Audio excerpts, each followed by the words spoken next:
My name is Caroline Robertson-von Trotha, and I'm Director of the Centre for Cultural and General Studies at Karlsruhe Institute of Technology in Karlsruhe. Karlsruhe Institute of Technology is the largest in Europe, and we are a central scientific institution within the Karlsruhe Institute of Technology, very interdisciplinary and looking at questions on culture.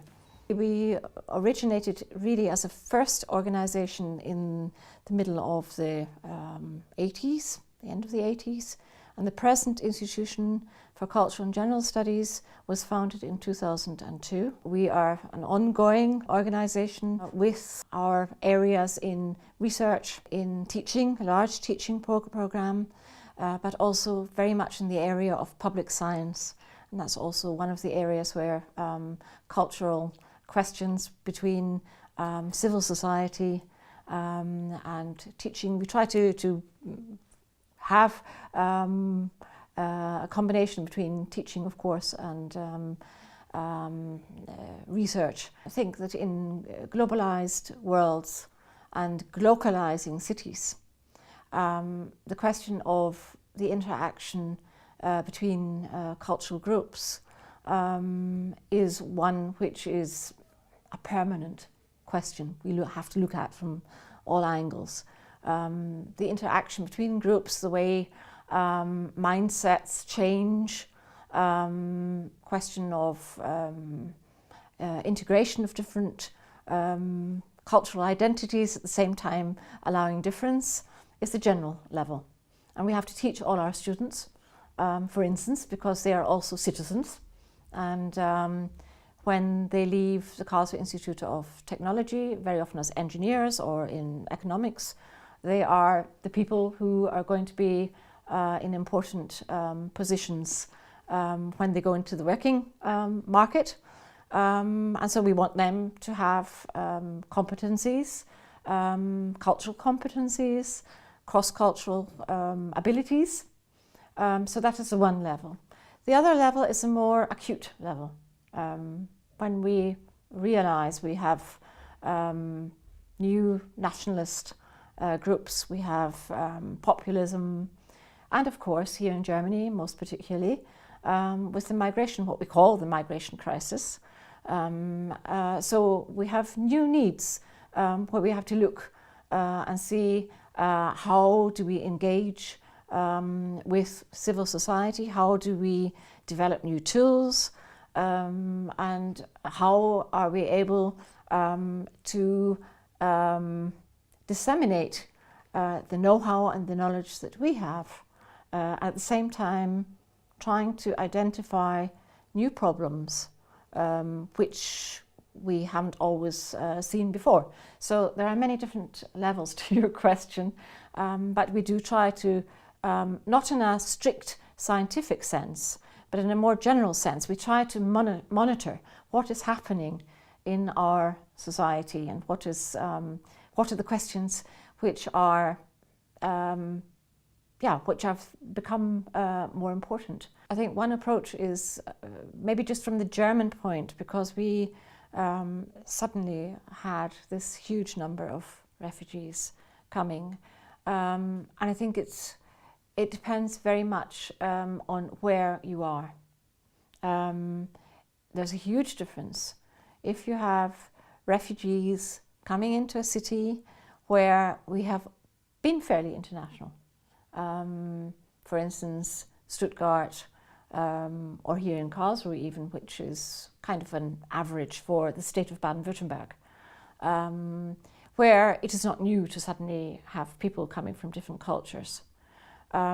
So there we have a slightly, I wouldn't say easier, but a different set of circumstances to start and think, what are the methodologies that we need? If we're in the countryside, then it's very different, because there you may be in small villages where there are not so many people with migrant backgrounds. And so you have to start at a different level. Because cultural awareness is not really very prominent or is even almost non-existent. Or, taking Germany as a whole, if you go to East Germany, then you find, again, different set of circumstances. Reunification is only 27 years ago. And you find that even now, the number of people living in East Germany with a migrant background is very small. We have cities with maybe 3.5%, and these are large cities. And we also have the situation that they have had huge transformation processes to cope with themselves. And also that they have seen what it happens when society changes so much that working space gets lost. One generation, many of them lost their jobs due to the transformation. And also they have not been socialized in a system of democratic exchange. So there is no simple answer. You have to know what are the kind of framework conditions you are working in. Do you have to start from scratch?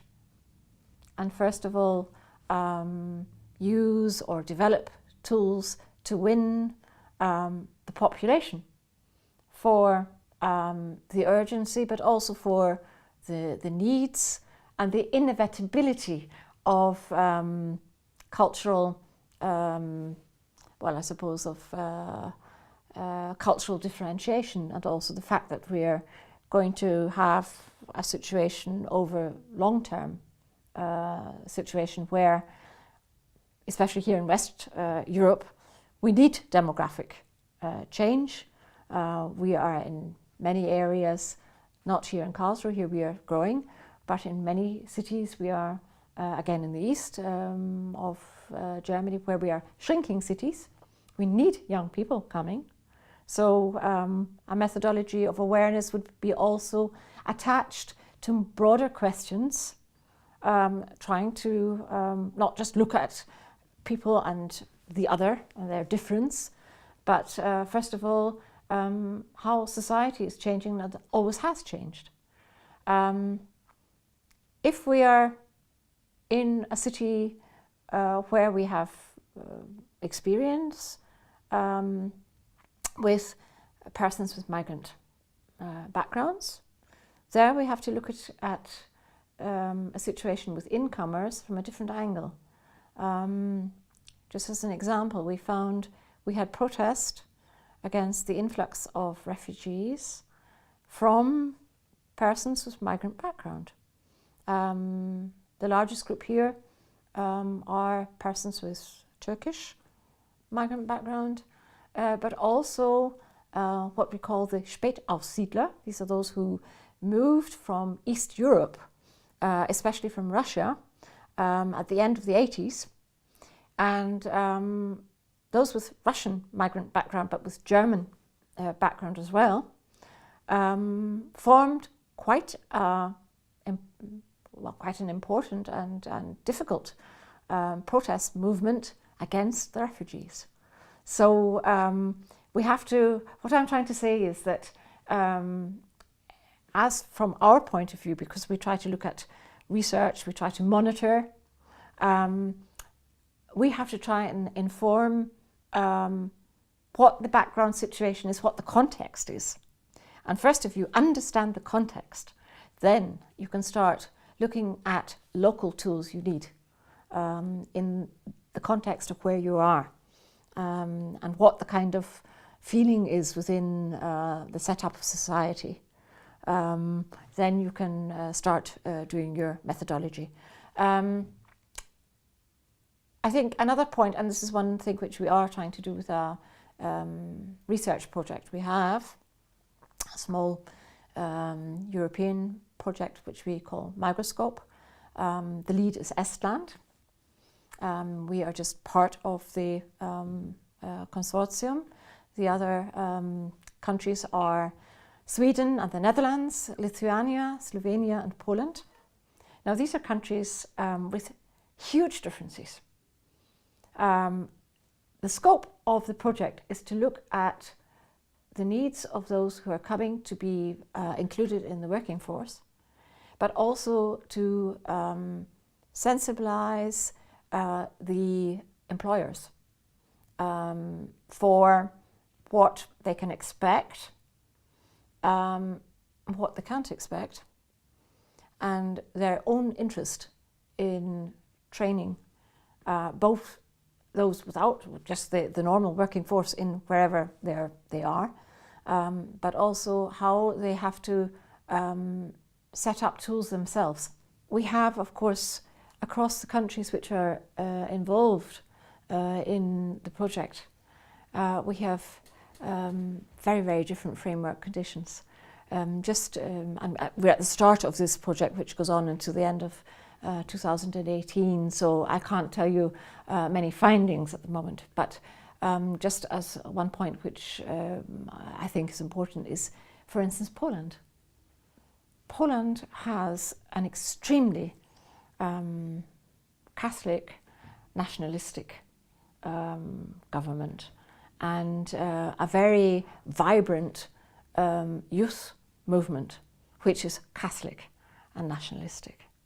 So obviously the kind of situation that you are faced with is a very different situation than to an open kind of more open societal situation where you are looking for workers. We have full employment in Germany, and in fact even this morning, just as an example, this morning coming here by car on the radio, there was a report about the train lines just here in the region where they're having problems. The trains are always late. And what's the reason? They don't have enough train drivers, although they're training them. So we've got very, very different circumstances before we even start to look at the more micro level of integration. And I think we have to get these two points tied up together so that we have the right way of looking at cultural awareness, which will be different in different areas. Maybe just to the question of microscope. There we have very professional trainers within the Diakonisches Werk, which is the Protestant church here, who, as also the Catholic Church, have for a huge experience in training trainers, but also in looking at questions of intercultural capacity building. So they are involved in the project for our part, from the German part, in this project, looking at ways of making employers and employees, both sides, being more seeing what are their needs on both sides, but also what are the stereotypes we're looking at, the knowledge they don't have and they should have, and also where is the trade-off? Where can you say we have to have their expectations on both sides, which are also legitimate. Some are exaggerated, and we have to try to be more realistic about what is attainable within a certain period of time. And I think these are all the things we have to look at, because just another example of, as I said, Germany has full employment, and some employers were really quite enthusiastic about refugees coming and expecting them to be able to be included in the workforce very quickly, which in some cases is also true, but very often it's not, because we have language barriers, we have cultural barriers, and also very often just completely different ways of time, of the way we do things, and also, of course, the question of family, trauma, inclusion within a neighbourhood. So there are just many, many layers of different things we have to look at. What are the general conditions of where we are? Who are we? How is the neighborhood? How is the city? Is it an open situation, or is it a already fairly hostile situation? So I think we have to have a responsibility of this right starting point. So we take that into account when we see, do we need more activity within general awareness building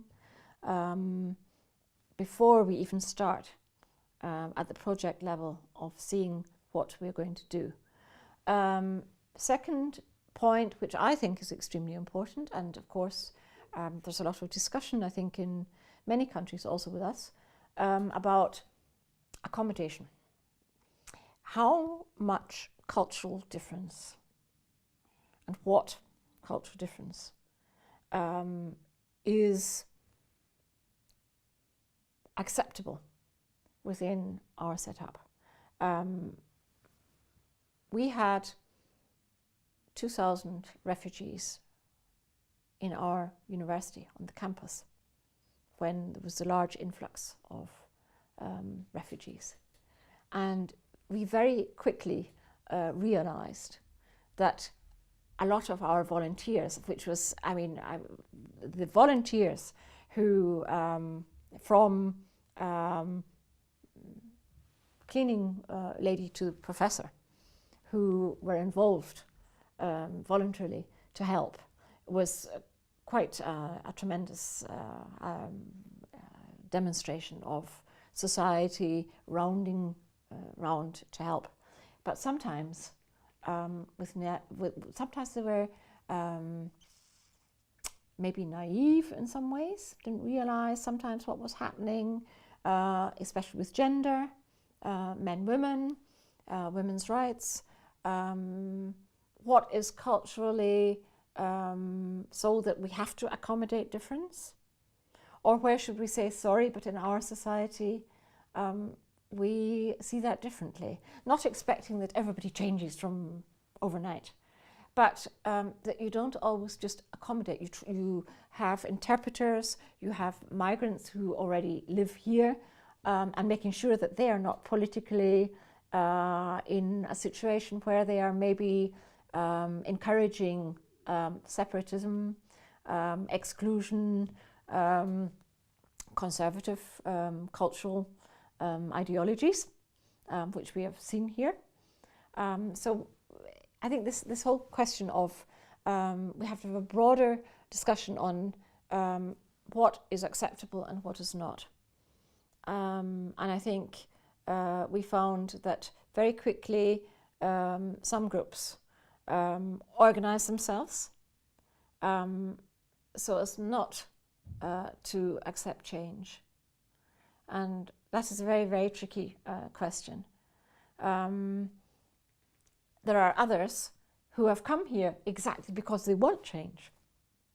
So I think we have to also, in training the trainer, we have to also remind them it's not just a question of helping cultural difference to broaden our society. It is also the case of many who have come here have come exactly because they want to free themselves from social control within very tight cultural sets of circumstances, where the woman has to be chaperoned, where the woman is not allowed to do this or that, where we have a different idea about freedom of expression, also artistic expression.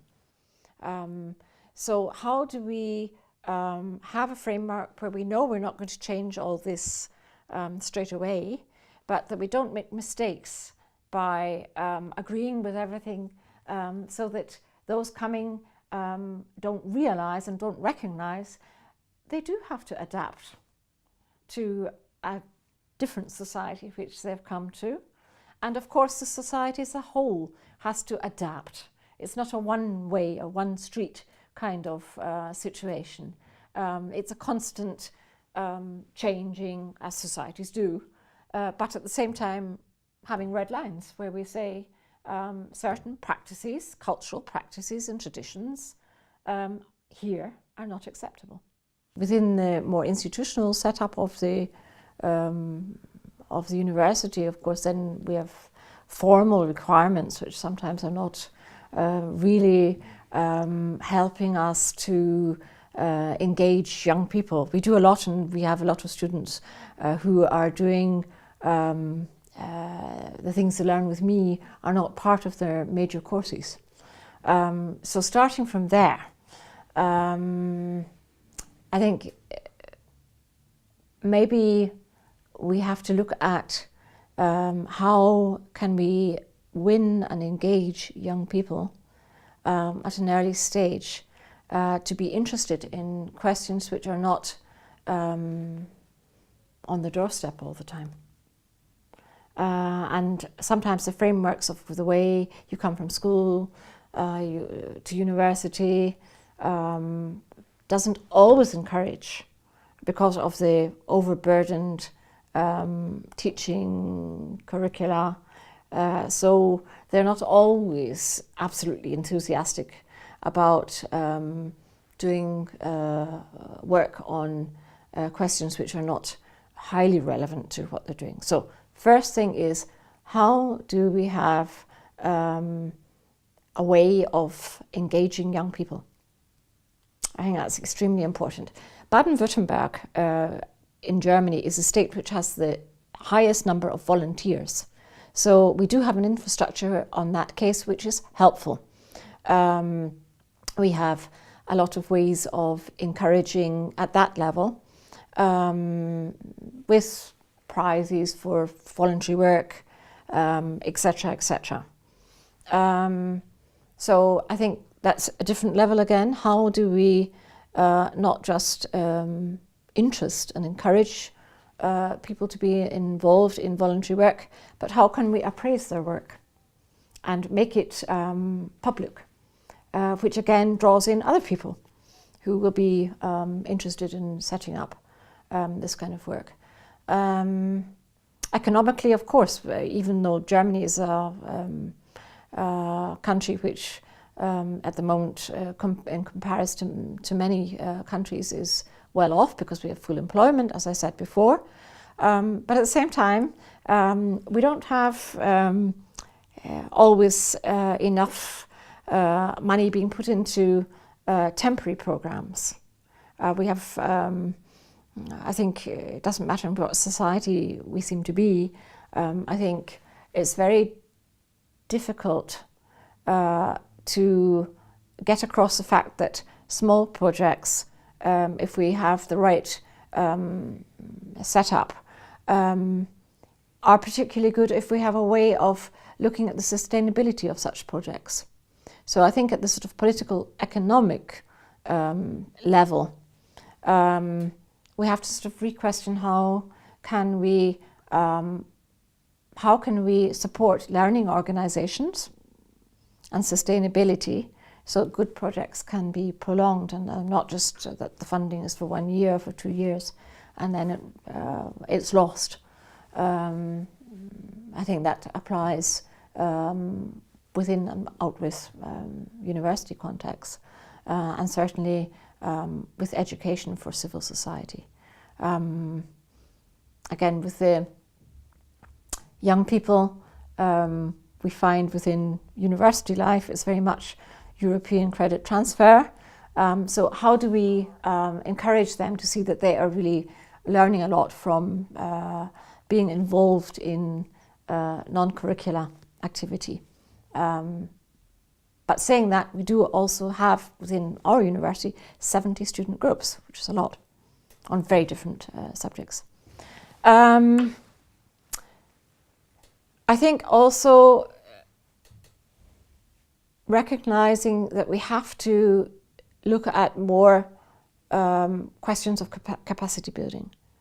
We find very often also people, as I said at the beginning, who are enthusiastic, maybe even over-enthusiastic about being involved, and suddenly they have a setback, sometimes which they take very personally, because they have not really been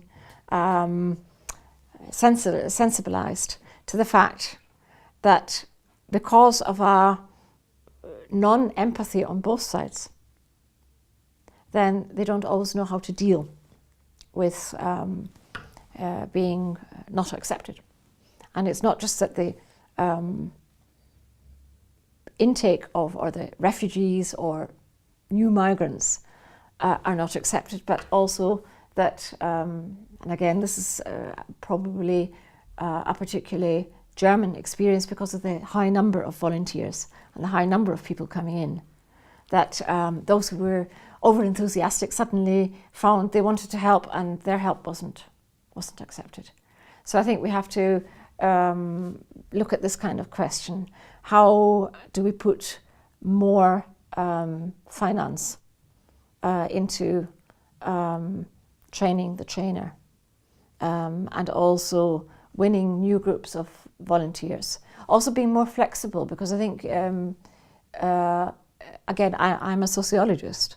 I think what we find is many people are willing to be involved, but only for a certain time. So it's rather the opposite of what I've just said. I've just said we do have to have projects which we can prolong. Whole question of sustainability and changing or making sure that our knowledge is transferred to the next project or to the next people being involved. But at the same time, we have to recognise that we can win more people if we say, be more flexible about the time they can bring into the project, be it hours within a week or months in a year where they are willing to give energy to a project, which again makes, of course, the whole question of training, the whole question of documentation of what works and what doesn't work, and the whole question of communication very much more important than it is sometimes seen at the moment.